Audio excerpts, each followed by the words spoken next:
Aujourd'hui, je vais te montrer comment faire un bâton de fumigation et également en parler à l'aide de plantes sauvages et que l'on peut cultiver également dans son jardin.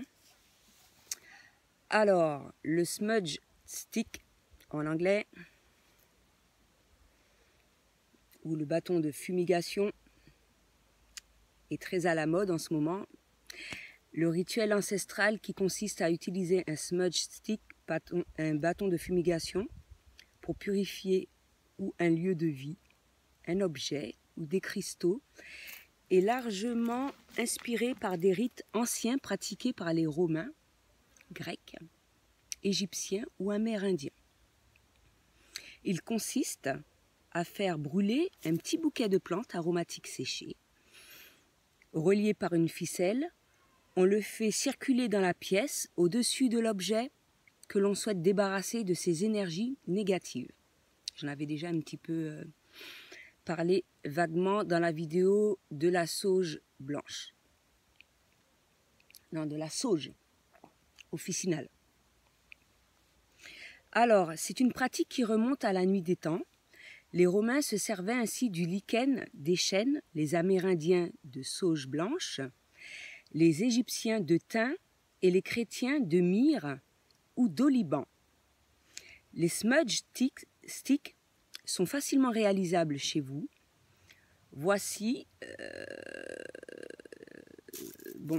je vais montrer comment le faire.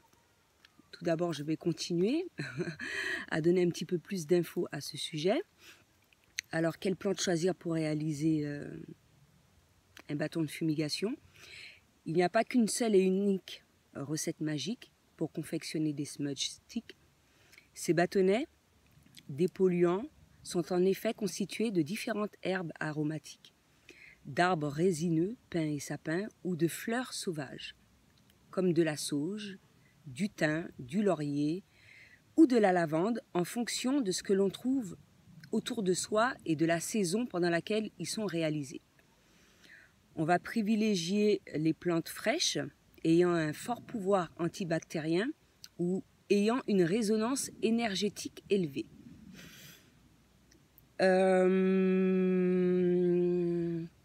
Traditionnellement, c'est la sauge blanche qui sert de base au stick, car son odeur permet de calmer les émotions négatives. Malheureusement, celle-ci doit être importée car elle pousse principalement en Californie. Mais on peut utiliser la sauge officinale également, comme je l'ai dit la dernière fois dans la vidéo.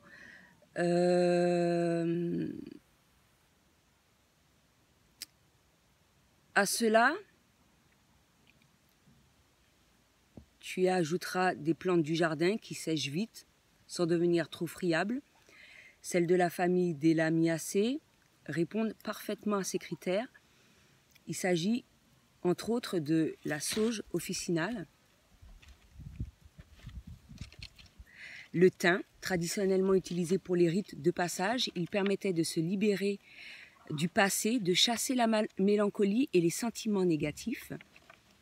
Le laurier, noble, vrai, synonyme de sagesse et de clairvoyance, souvent utilisé dans les oracles au temps des Romains. La lavande officinale, connue pour ses vertus apaisantes, elle apporte purification et protection. La sarriette, une plante stimulante, psychique et dynamisante. Le romarin a des vibrations énergétiques très puissantes, élimine les pensées négatives et favorise la concentration. La menthe poivrée, tonique, elle permet l'alignement et l'ancrage, mais aussi la verveine citronnelle, des branches de pin sylvestre, etc. Alors, l'importance du ressenti des choix des plantes qui vont constituer le bâton de fumigation. À toi de choisir les plantes qui te parlent et qui résonnent en toi, tant au niveau de l'odeur, de tout ce qu'elle dégage et représente à tes yeux, souvenirs, effets calmants ou dynamisants, plaisir des yeux également.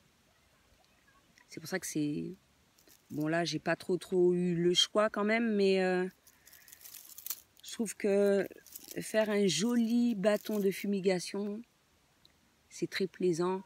Plus il y a de fleurs, de couleurs,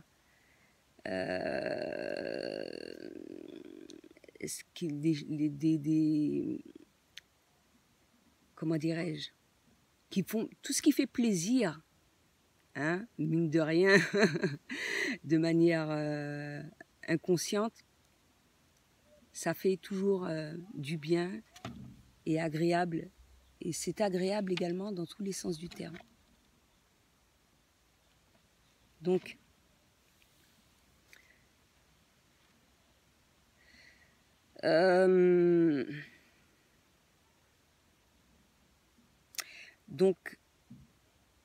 comme fleur sauvage, on peut utiliser la rose, l'achillée millefeuille, l'hysope, qui viendront agréablement décorer ton bâtonnet de fumigation et y ajouter également un parfum subtil. Donc moi, pour faire le mien, bien sûr j'ai pris un petit peu dans... J'ai pas totalement tout ce que j'ai énuméré là, mais j'ai pris dans les plantes que j'avais déjà. Alors, le millepertuis aussi, on peut l'utiliser.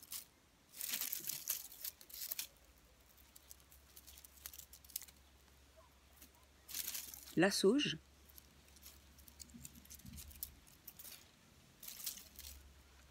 Voilà, attends, je vais mettre le millepertuis sauge. Voilà. J'ai pris du romarin.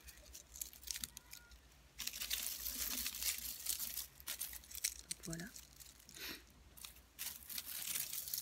De la lavande. J'aurais préféré avoir un petit peu plus de fleurs quand même. Voilà. Et j'y ajoute, ce n'est pas de la menthe poivrée, mais la menthe que j'ai trouvée dans la forêt. Donc voilà. Hein, il manque quand même un petit peu de couleur. Donc voilà, quand c'est fini, à l'aide d'une ficelle,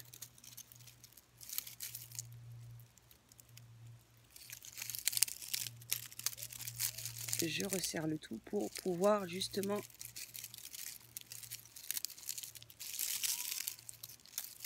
brûler. Ça sent superbement bon. Le bâtonnet, donc voilà, tout simplement à faire chez soi avec les plantes que l'on aime. Donc voilà, c'est tout ce que j'avais à dire pour aujourd'hui. À bientôt.